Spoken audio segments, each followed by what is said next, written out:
With all the news and all the stress and anxiety about immigration and refugees, have you ever wondered as a Christian, how am I supposed to think about this? Welcome to another Providence Threads podcast, where we're trying to weave stories together where we get real stories, real people to get their ideas and thoughts about important topics that we're preaching on or that we're living through here in the Holland and Zealand community. Today we have a special guest. I want to introduce to you Alberto La Rosa. Alberto is a professor at Western Theological Seminary. Not only that, you are in charge of the Hispanic Ministries Program, and we are delighted to have you here. Oh, so pleased to be here. Yeah. Alberto, you are a Peruvian, so you have had your own journey of coming to the United States. Could you give us just a kind of a brief synopsis of kind of that journey, just to kind of give us some of your background? Yeah, absolutely. So, like you mentioned, I was born in Peru, and like many other immigrants, there were a variety of reasons for why my family, my parents, and my younger sister and I decided to leave. Some things pushed us. Political strife during the early 2000s, some economic problems. There was also things that pulled us to the United States. My uncle, my dad's brother, was already here. He was a U.S. citizen, and he said, I'll petition you. I will sponsor you to come to the United States to become a citizen here. So come live with me. So we came under those reasons, but we came right before 9/11. Wow. 9/11 hit. What a time to come, huh? That's right. And the whole immigration law really was overhauled after 9/11, particularly the United States kind of, it used to be INS, Immigration and Naturalization Services, about pathways to citizenship, became USCIS with ICE and with Customs and Border Patrol, which is not so much about a pathway to citizenship, but about controlling immigration. And my family got caught up in that. And so we lost our status. And for many, many years, I lived in the United States as an irregular immigrant. But thanks be to God, I'm now a U.S. citizen and enjoy the privileges of that. But that's a little bit about my own story. So you've experienced it. So you're talking from one who's had a lot of experience. Yeah. Of interest of us today is you teach a course at Western Theological Seminary about theology of immigration. Can you tell us about how you developed that course and tell us a little bit, where does that lead a student to explore? Absolutely. If you start looking at the Bible through the lens of immigration, you get to see pretty quickly that in many ways, immigration moves the story along. And in many ways, the God of the Bible, the God of Israel, the God of the New Testament has a kind of knack, loves to use the lives of immigrants, to enter into the lives of immigrants, to achieve his purposes and his designs. So we could talk about Abraham, who was an immigrant in Canaan. We could talk about Joseph and Jacob, who were immigrants in Egypt, and the Hebrew people who became a kind of immigrant people living in the land of Egypt. And before they went to the promised land, we could talk about Ruth, a Moabitess immigrant woman who was so vulnerable, you would argue an asylum seeker in her own context. And yet God used her to bring about the lineage of King David. And so we could talk about the New Testament too, and how there the church is a church in many ways of immigrants, and the gospel itself spreads to all the nations by ways of immigrants. So the whole Bible is about immigration. You said earlier in our conversation that something that kind of pulled me back too. Usually we kind of think of stories further down the road, but you're seeing immigration already in Genesis 1. Talk a little bit about that piece. Yeah, even before the fall, even before the world gets chaotic and messy, there's already a kind of command from God. Go and multiply and fill the earth, right? Go and fructify creation, till and keep it, and there's already a movement outward of humanity, right, to fill the earth, and then also then to encounter God and to be at home with God in creation. And by the way, Revelation 21:3. So we talked about the beginning. We could talk about the end too. And behold, the home of God is now among mortals, right? So the God enters into relationship not just with one particular people, but now with all the peoples of the earth. So it's a story of migration through and through.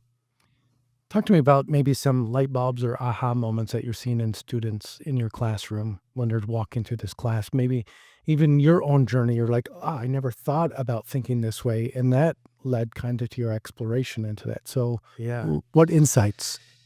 I think the first insight is how many, just the sheer number of immigrant stories that can be found throughout Scripture. That's one thing that surprises the students, that you can even look at Scripture through the lens of immigration and find so many examples.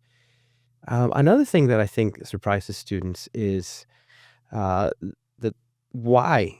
So when you start to think about why God cares so much about immigrants, when you're an immigrant, you are in a new land with a new people and a new culture. You're at your most vulnerable. Mm-hmm. Nothing is familiar.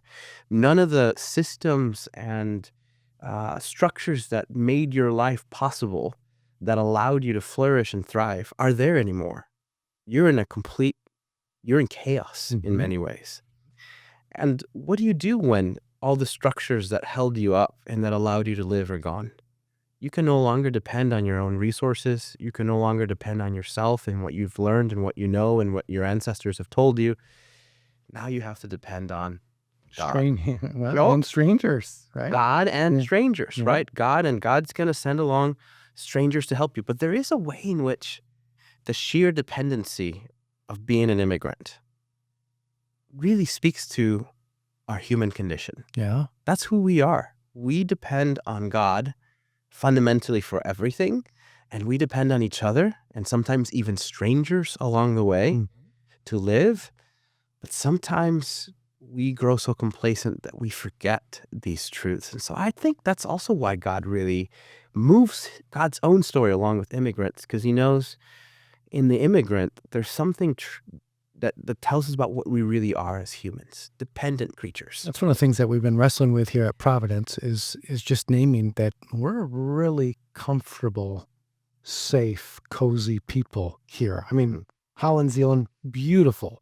And that's not to be mocked or to be pushed aside, but it's also, all right, well, what's that doing to our souls that we pursue pleasure and comfort over total dependence on God? Powerful. Let me ask this as far as kind of like the theological framework. Here's all these stories. Is there like a 2, 3, 5 kind of key theological rings to kind of hold on to as we kind of think about this whole process? One would be what we've already mentioned, which is God has a propensity to use the lives of immigrants to move along his redemptive purposes for the world. So when you see an immigrant, pay attention, look, ask, listen. What might God be doing in their life and through their life? In order to also do something in your own life. Exactly. That would be one thing. The second thing would be, you see this in the New Testament, I think with the story of Peter and Cornelius, with the story of Philip and the eunuch, early in the book of Acts. Yeah. You see that as God is, by the Spirit, moving the gospel to the whole world, from Jerusalem to Samaria to the ends, as we see at the end of Matthew, we see that God again has a preferred method of doing it, and is by bringing weird people together. People that you usually wouldn't find sitting together at a coffee shop having a chat. Like, for example, Philip, this Jewish follower of Christ, and a eunuch from Africa, right? Yeah. You wouldn't find those two figures together. One was part of the court in another religion, in another culture, in another part of the world. The other one was a humble, follower of Christ, and yet the Spirit brings them together. And it opens up the worldview that God's doing something bigger here than I understood originally. And it's interesting because it opens up both of their worldviews, right? Philip goes away thinking, what just happened? The Spirit made me open up the scriptures of Isaiah, my people's scriptures, our culture, our religion, right? This is supposed to be ours, to a eunuch from another country who was already reading it, right, in the chariot. And it cut to his heart. It spoke to him. It spoke to him, right?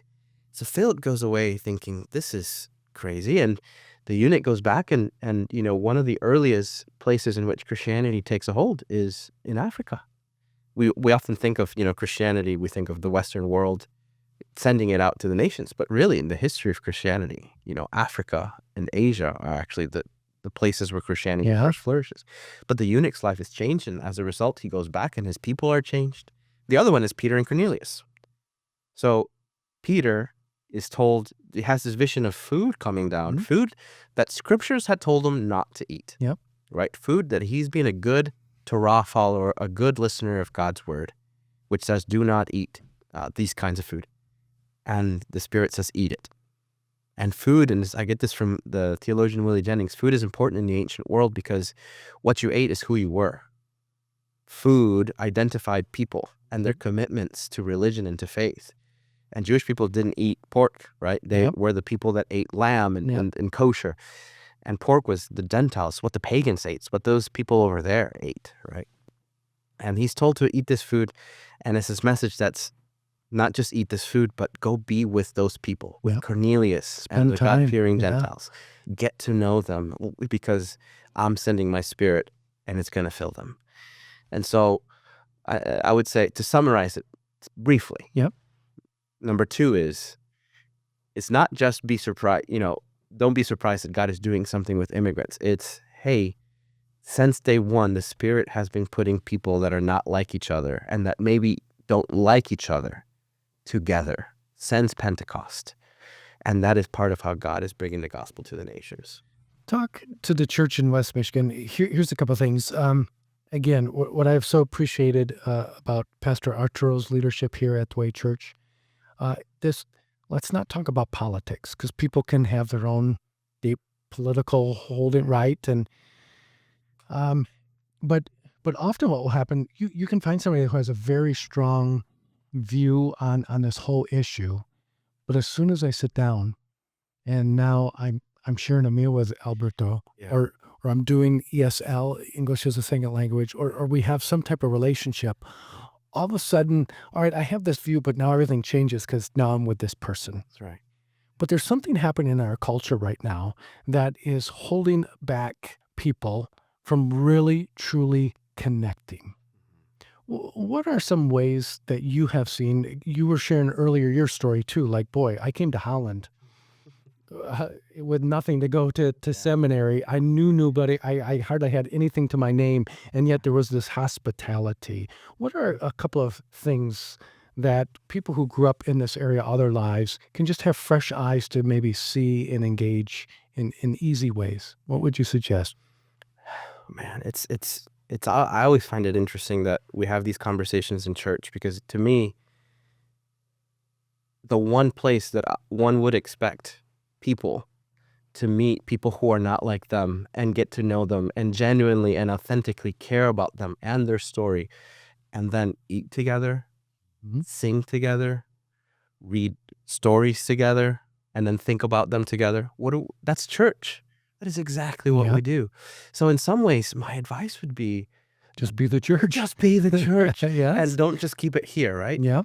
Go out there, as you celebrate the Lord's Supper, and you've got people from all the nations, from the pews, around this common table that doesn't belong to any nation or any political group or anybody, because it belongs to Jesus, right? Yep. Jesus is the host.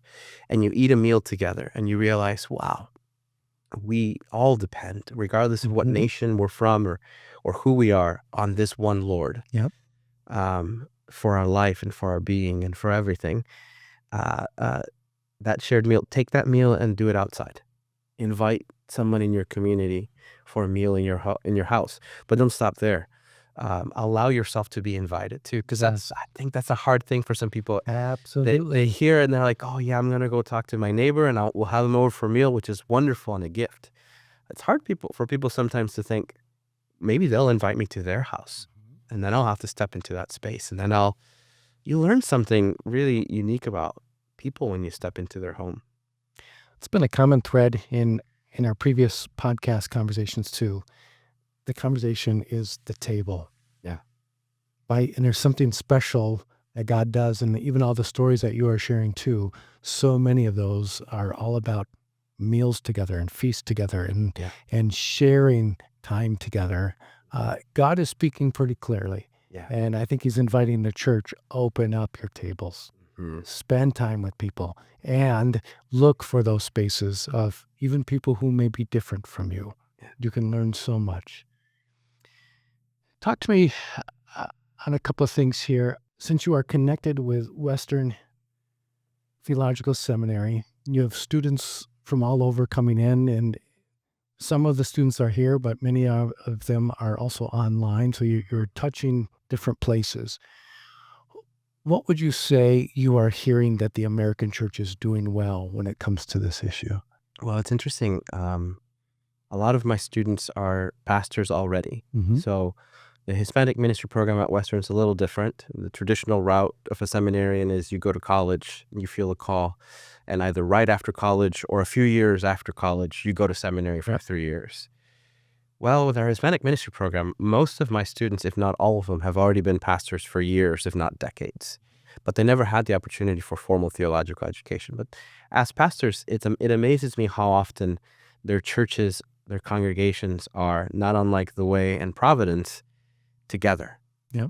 right? That this congregation that has been around for many years, whether it's thriving or whether it's down to its last few members, opens up its doors and says, "Hey, we want you here with us. Yeah. We want you to use our space to bring life into this place, Hmm. to bring the nations into this place." Uh, uh, Most of the students that I have that are pastors are in some kind of arrangement like that, and I think that's a real gift. Hmm. At the same time, it's also a calling. It's a calling because it's not enough to open the doors. You have to let those churches move the furniture around too. Yes. The church itself has to shape because it's not just a temporary guest thing. This Hmm. is now the way the church looks. Yep. It looks like us together. So then how is the house going to change? Yep. How's the table going to change? Yes. It's been interesting with our walk with the Way Church. Again, I think Providence being very grounded and has been here a lot of years, they offer some stability Yeah. and support and understanding the culture. But what we're learning from Arturo and the whole Way Church, they pray differently. Mm-hmm. A lot more passion, a lot more expectancy, right? Uh, there's a different understanding too of as you mentioned earlier, when you're a immigrant, you have to depend on the Lord in a way that you don't when you're just comfortable in your own setting. And we're learning, oh, there's a deeper dependence maybe that we've gotten a little soft or cautious Mm-hmm. with, right? So just seeing that intertwine of two groups really becoming one group and letting God be in the center of it has been a beautiful thing. Yeah. And there's a really old tradition in Christianity that you need strangers and people who are not like you to recognize yourself, Yeah. the good, the bad, and the ugly, right?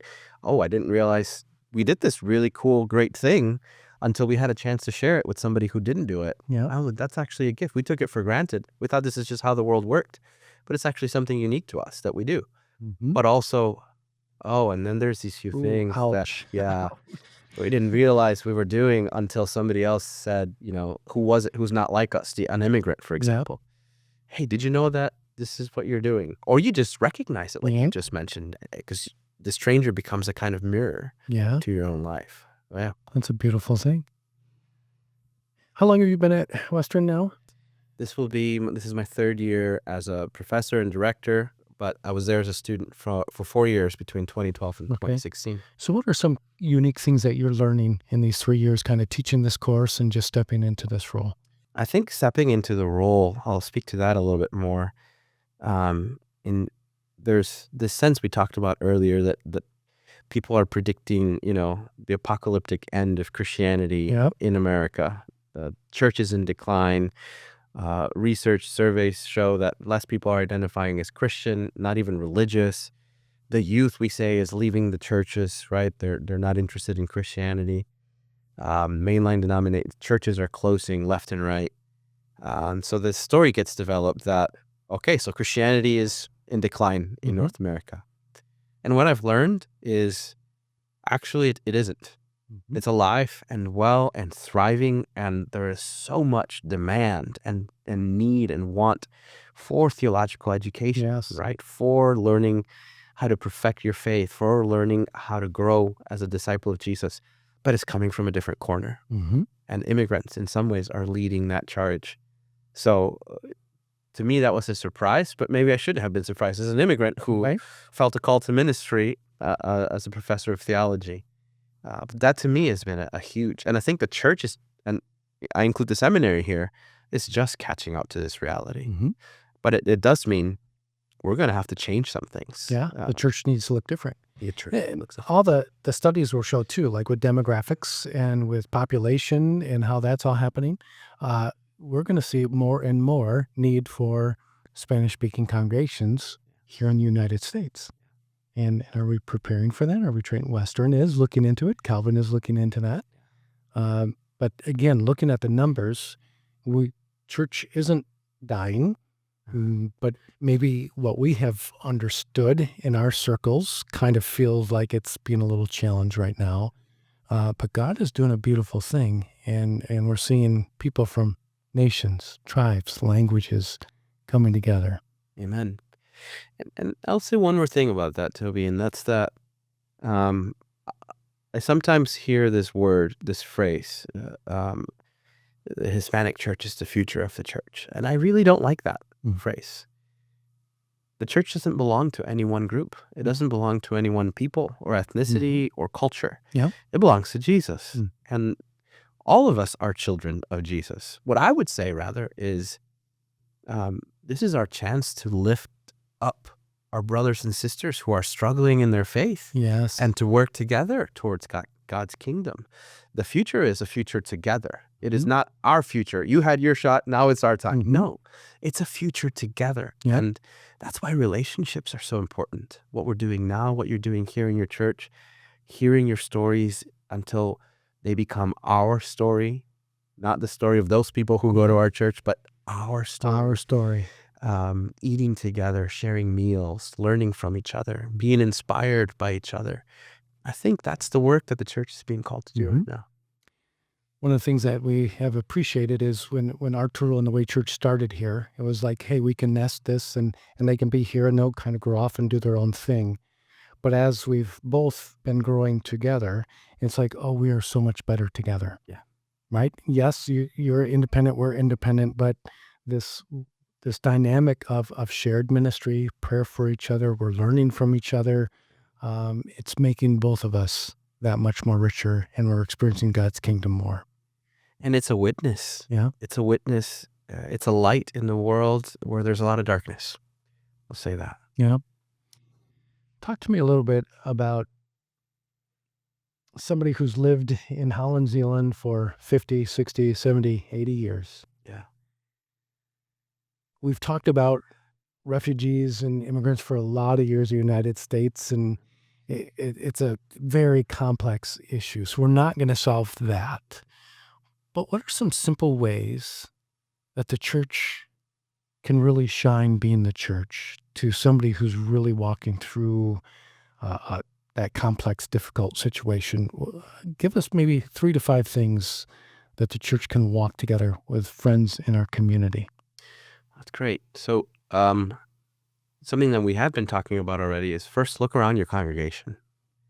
Oftentimes, I know that I attended a church growing up and very few people knew about what was going on. Some of it was because it was embarrassing for me to have to explain. Yep.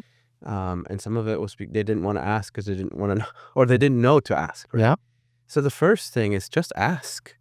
Look around your congregation and ask what's going on with people's lives. And just learn Be from curious. them. Be curious, right? Learn from them what they think they need. Don't go out and and think that you know what people need already. You might be surprised, right? We think right away of canned foods and donating clothes and Yep. things like that. And there's a place for that, but you might be surprised by what people say they need. They might need friendship.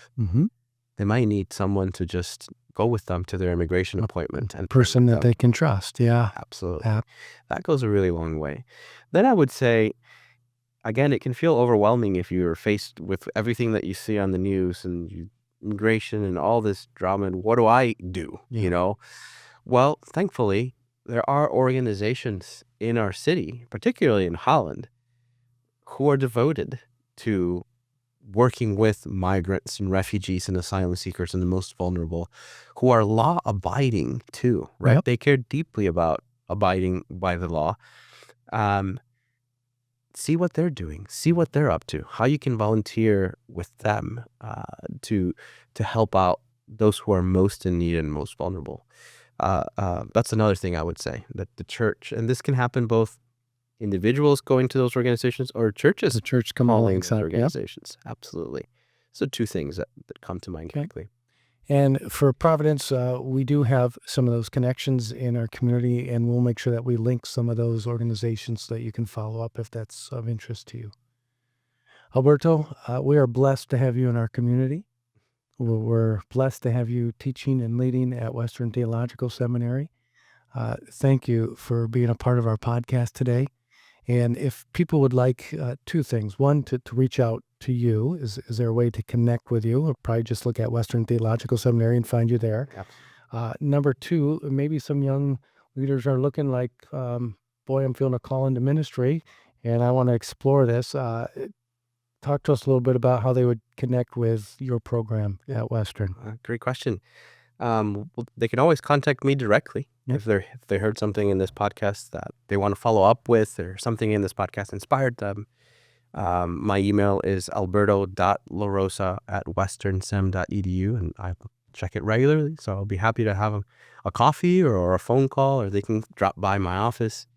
We also have a great admissions team at Western. Again, admissions@westernsem.edu. If you feel a call to ministry, nobody's going to push it on you, because this is not the kind of thing that, the ministry is a beautiful calling. It's also a hard calling, as you know. Yes. So we're there to counsel you and to help you think about your questions, and to walk with you as you discern your call.